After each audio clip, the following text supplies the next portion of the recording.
Bueno, estamos aquí con Alberto Bernabé,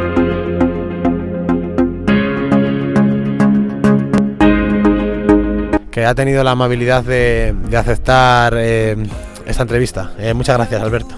De nada, es un placer. Alberto Bernabé es catedrático emérito de Filología de la Complutense. Esta serie se llama Filosofía en la azotea, en esta ocasión se va a llamar Filología en la azotea. Vale, no es una azotea, estamos aquí pero estamos viendo Toledo desde lo alto. Y hago siempre las mismas preguntas a los entrevistados.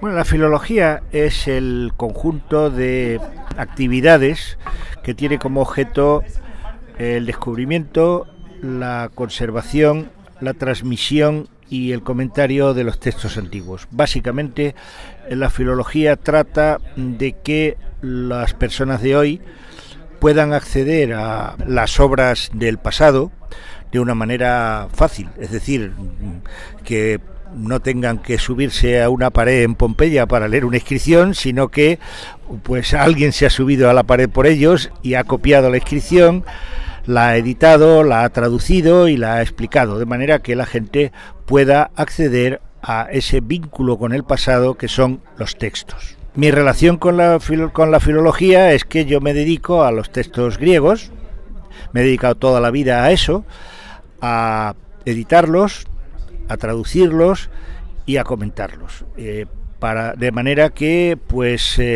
alguien que quiera conocer quiénes son los órficos, que es algo a lo que por ejemplo me he dedicado, no tenga que buscar él dónde están las menciones de los órficos, sino que yo me he encargado de buscarlas por él, las he reunido, las he ordenado y luego las he traducido y las he comentado. Esto es básicamente el tipo de trabajo que hago, y en clase es exactamente lo mismo, hacer que mis alumnos puedan acceder y comprender, sobre todo comprender los textos antiguos. ¿Cómo ves la situación actual? ¿Cómo ves tú el presente? Habitualmente solemos decir que el presente es horrible, que el pasado fue mejor, pero no es verdad. El presente es estupendo. Tenemos ahora una serie de elementos que yo cuando joven no tenía. Yo cuando joven tenía que recurrir para consultar los textos, tenía que ir a la biblioteca, subirme una escalera, agarrar un libro. Ahora puedo hacer todo eso desde mi ordenador. Es decir, el presente tiene aspectos extraordinariamente interesantes. También tiene, por supuesto, muchos problemas, pero eso ha sido siempre lo característico de la condición humana. La condición humana ni es una línea que va en progreso constante, ni es una línea que va en decadencia constante, sino que es una línea que se mueve y en la que se consiguen grandes cosas y se pierden otras, y en las que en ocasiones se pasa por situaciones que son conflictivas, complicadas, y bueno, la humanidad ha ido sobreviviendo a esas situaciones conflictivas y complicadas y espero que siga sobreviviendo mucho tiempo más, ¿no? Tenemos una mayor esperanza de vida, eso es evidente, tenemos una mayor calidad de vida en muchas cosas, accedemos a la cultura de una manera más sencilla de como se accedía antes, pero también se han producido algunos fenómenos preocupantes, como son el enorme auge de la desigualdad, ¿no? O sea, cómo la gente rica ahora es mucho más rica, la gente pobre ahora es mucho más pobre, y cómo esta situación en algunos casos es dramática. Por otra parte, es que tampoco podemos generalizar. Decimos, hombre, ¿cómo es la vida ahora? Bueno, la vida ahora, ¿dónde? ¿No? La vida ahora en España no es lo mismo que la vida ahora en Zambia, y entonces vivir en España es ahora una experiencia placentera para una buena mayoría de españoles, otros pues no lo es porque tienen que trabajar enormemente o no pueden trabajar. Es decir, que las generalizaciones siempre son un poco falseadoras de la realidad, pero en líneas generales se puede decir que los tiempos modernos ofrecen unas posibilidades que, si son bien utilizadas, si se consigue mejorar la calidad de nuestros políticos, si se consigue mejorar el aprovechamiento de nuestros recursos, pueden ser extremadamente prometedoras. Y pueden ser lo contrario si no se hace esto, evidentemente. Es decir, depende mucho también de nosotros lo que podamos conseguir y a lo que podamos acceder de los elementos que están ahora a nuestra disposición. Te quería preguntar por la palabra esta que ha estado durante los últimos años de moda, digamos, muy usada en los medios de comunicación y en las conversaciones de la gente, que era la palabra crisis. ¿Tú cómo podemos, qué entiendes por crisis? ¿Qué se puede entender por crisis? Bueno, crisis es una palabra griega, como tantas otras, ¿no? Los griegos nos dotaron de un vocabulario muy rico. Podríamos decir que en griego crisis lo que significa es el momento decisivo. Crisis se utiliza en griego básicamente en dos contextos. Por una parte se utiliza en el lenguaje de la medicina, y la crisis es aquel momento de la enfermedad en la cual el enfermo o se salva o se muere. Es ese momento preciso en el que la enfermedad hace crisis, y ese hacer crisis puede ser que el enfermo pues deje de vivir o que se cure. Y también crisis se utilizaba en el lenguaje judicial. La crisis es la decisión del juez por la cual el individuo que era acusado era condenado o era absuelto. De manera que eso es una crisis. Una crisis es un momento peculiar, un momento en el cual las cosas pueden derivar en un desastre o pueden derivar en una solución, y depende de la capacidad de quienes gestionan esa crisis para que la solución sea una o la otra. Habitualmente se suele hablar de crisis ahora en las crisis económicas, los momentos en los cuales el equilibrio del sistema, que es un equilibrio muy inestable por muchos motivos, porque la acumulación de riqueza no puede ser, digamos, infinita, porque la capacidad de enriquecerse de unos a costa del trabajo de otros no puede llevar a que los otros se conviertan en una masa de personas sin posibilidades de llegar a fin de mes. Entonces, cuando se produce ese tipo de desajustes profundos en el sistema económico, hablamos de una crisis, ¿no? Entonces es el momento en que pues mucha gente se queda sin trabajo, es el momento en que empresas se cierran, es el momento en que la gente tiene que emigrar. Es decir, son momentos traumáticos, son momentos dramáticos, y depende, insisto, en cómo quienes están en disposición de gestionar esa crisis, que son los poderes políticos y los poderes económicos, actúen para que esa crisis derive en una solución o derive en un desastre. ¿Cómo ves el futuro?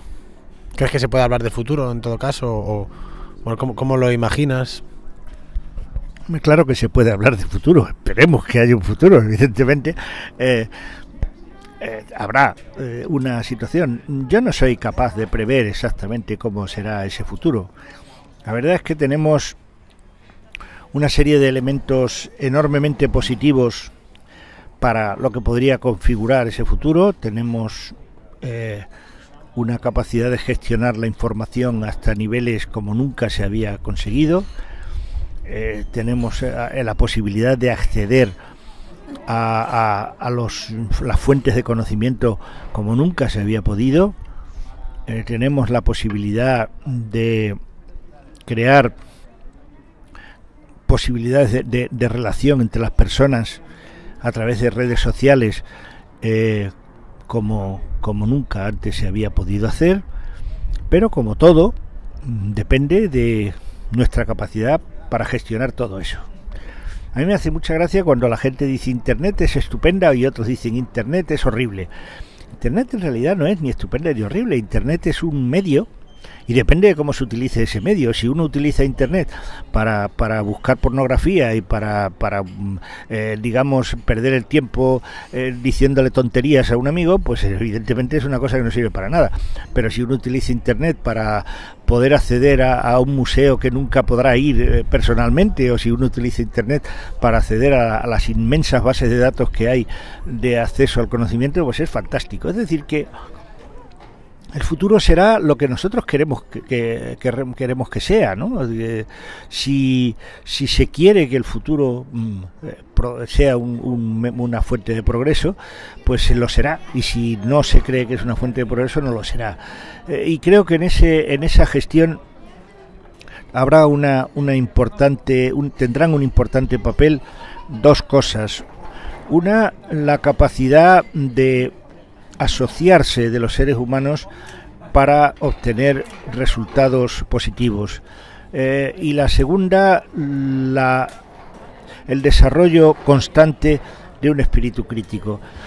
Si queremos que el mundo sea mejor, tenemos que aprender a entenderlo, tenemos que aprender a distinguir entre lo que son hojarascas de la propaganda, entre lo que son ideas preconcebidas, entre lo que son generalizaciones sin ningún sentido, y aprendemos a analizar desapasionadamente, a encontrar el sitio que las cosas deben tener y la dimensión que cada una debe tener, y eso creo que es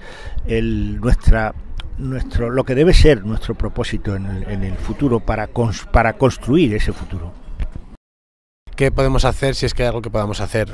Entonces, bueno, ya has comentado un poco, ¿no? La cuestión de desarrollar un espíritu crítico, de comprender lo que ocurre para colaborar en la creación de un futuro mejor, ¿no? Pero bueno, si quieres añadir algo más, ¿o cómo lo ves?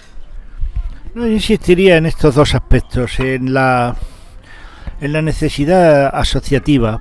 Es decir, el abandono del egoísmo, del despreocuparnos, del considerar que lo que ocurre no tiene que ver con nosotros, del aislarnos en nuestra propia actividad, de prescindir de preocuparnos por la cosa pública.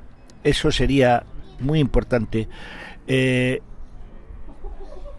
Asociado a esta necesidad de análisis, a mí, por ejemplo, me preocupa extraordinariamente cómo en los últimos tiempos se manejan de una manera irracional y absolutamente acrítica conceptos. La gente acusa a otros de fascista. Yo creo que la gente que habla de eso no tiene idea de lo que es un fascista. Ese es un problema gravísimo, ¿no? Se acusa a la gente de fascista, se acusa a la gente de terrorista, cuando realmente habría que ser muchísimo más minuciosos y muchísimo más cuidadosos en la gestión de estos términos, porque cuando se descalifica al otro etiquetándolo con una etiqueta digamos simplificadora, estamos cerrando caminos para entenderlo, cerrando caminos para el entendimiento, cerrando caminos para la solución de los problemas. Y eso es algo que está ocurriendo lamentablemente de una forma muy frecuente en nuestro país. El que digamos se simplifiquen las ideas y se acuse, los ciudadanos se acusen los unos a los otros con una calificación digamos insultante directamente, ¿no? Sin entrar a entender sus razones, a entender los motivos que se tienen, a entender pues ponerse en el lugar del otro. Eso y digamos el aceptar la intervención de personajes que están situados pues en los medios de comunicación o en la política, que lanzan soflamas completamente simplificadoras, que no analizan las cuestiones, que no son capaces de afrontar un problema con la serenidad necesaria, estos son elementos que dificultan extraordinariamente la vida de los ciudadanos. Quería hacer alguna pregunta más, ya que bueno, hemos concluido lo que era la fase de las 4 preguntas que suelo hacer a todos. A mí me gustaba mucho Agustín García Calvo en mi época de estudiante y tal. ¿Tú le conociste? Quería saber un poco sobre eso. Lo conocí, no muy profundamente, debo decir. La primera vez que yo vi a Agustín García Calvo fue en aquella memorable manifestación que hubo en Madrid, en la que, como consecuencia de la cual él fue expulsado de la cátedra junto con Tierno Galván y con otros profesores. Yo ese día estaba en la facultad, estaba yo en mi primer curso y vi a un hombre fascinante que tenía una capacidad oratoria extraordinaria, era Agustín García Calvo. Yo entonces no lo conocía, no sabía ni quién era. Después de eso tuve ocasión de asistir a un seminario de filosofía que él organizaba en una cafetería de Madrid. A él le gustaban mucho los espacios alternativos, decía que no le gustaban mucho los espacios académicos y sí le gustaban los espacios alternativos, y tuvimos una especie de tertulia en la que estaba, pues por ejemplo, también Fernando Savater, estaba Chicho Sánchez Ferlosio y otras personas, en donde discutíamos sobre Heráclito o sobre presocráticos, y era realmente muy interesante. Era un hombre que tenía algunas cualidades extraordinarias. Una es que traducía maravillosamente bien, tanto griego como latín, una cosa que no es frecuente. La segunda es que tenía una capacidad extraordinaria, de la que yo he aprendido mucho, de penetrar en el análisis de los textos, es decir, de sacar de los textos todo lo que los textos podían decir, que no se quedaba en la superficie de lo que se decía, sino que entraba en las implicaciones del texto, y aquello era también extraordinariamente interesante. Luego ya después tuve menos relación con él, pues porque bueno, tuvimos cada uno de nosotros tuvo su propia vida, ¿no? Pero a mí me quedó esa impronta de la capacidad de examinar los textos, sobre todo los textos de la filosofía, desde esa perspectiva de profundizar en la lectura y de ver hasta dónde podía uno llegar a través de un análisis minucioso de lo que se decía. Te quería preguntar también, Alberto, sobre tu obra y fundamentalmente sobre lo que estás trabajando actualmente, o de qué temas estás tratando. Bueno, yo ahora básicamente tengo, diríamos que unos 3 centros de actividad. Por una parte está la actividad en la micenología, en el análisis de los textos griegos micénicos, un asunto en el que un poco entré por casualidad, porque cuando era joven pues era el último mono del departamento y había que dar esa asignatura y me tocó, pero luego la verdad es que la he trabajado y ahora pues es uno de los aspectos en los que trabajo. Es el griego que se documenta en el segundo milenio, entre 1400 y 1200 antes de Cristo, en unas tablillas de barro que se han encontrado en algunos centros, en Pilo, en Noso y en Micenas, y que digamos que trabajo sobre todo en el aspecto del léxico de esos documentos, y ahora estoy trabajando en especial en la confección de un suplemento al diccionario micénico, que es obra de un español que se llama Francisco Aura, que es el único diccionario micénico que existe en el mundo. Es fantástico porque los ingleses, los franceses, los alemanes tienen que aguantarse y utilizar un diccionario que está en español, ¿no? Eso es una cosa que está muy bien. Y el suplemento lo pensamos hacer también en español. No vamos a perder las buenas costumbres. Por otra parte, trabajo en religión y en filosofía griegas, y sobre todo, más en especial, en las relaciones entre la religión y la filosofía. Trabajo, pues, por ejemplo, en los órficos, en el dionisismo y en Platón. Son los aspectos y los presocráticos, aspectos en los que trabajo, ¿no? Ahora estamos preparando un libro sobre Parménides, con un coloquio que hubo en la patria de Parménides, en Elea. Ahora no se llama Elea, ahora se llama Ascea, pero estuvimos allí y entonces yo hice allí 3 conferencias. 14 personas han presentado sus observaciones y ahora estoy trabajando sobre esas observaciones para responderlas, y publicaremos un libro que saldrá seguramente el año que viene, ¿no?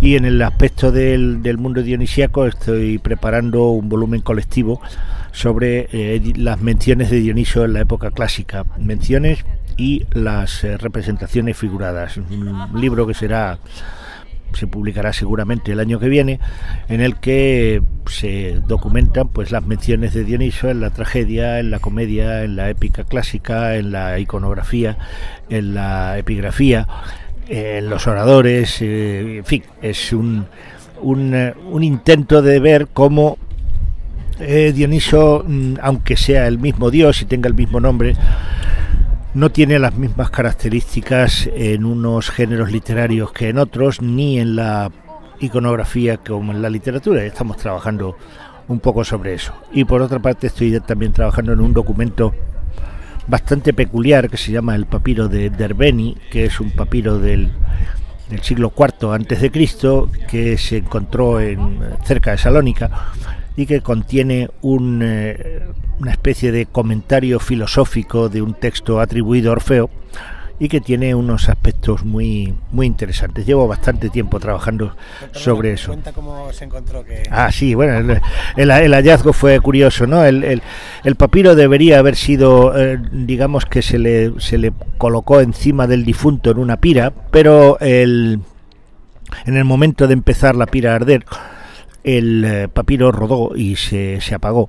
Entonces el fuego consiguió desecarlo. Si no se hubiera desecado, el papiro habría desaparecido a los 200 años, pero tampoco lo destruyó, de manera que se encontró en las excavaciones que se hicieron, bueno, de una manera un poco casual, porque se estaba haciendo una carretera cerca de Salónica, y entonces aparecieron 8 tumbas riquísimas, una de ellas conteniendo una preciosa cratera metálica con temas dionisíacos, una verdadera maravilla. Y en otra de las tumbas estaba este papiro, que bueno, se publicó, y desde entonces no ha parado de tener atención. No sé cuántos, se han podido publicar 300, 400 trabajos sobre ese papiro. Es un papiro muy interesante. Y bueno, estoy trabajando ahora sobre ello en colaboración con una colega italiana que es papiróloga, y estamos pues intentando hacer un comentario de ese papiro. Bueno, muchas gracias, Alberto, muy amable por tu tiempo y por tus conocimientos y por compartirlos con nosotros, y nada, gracias.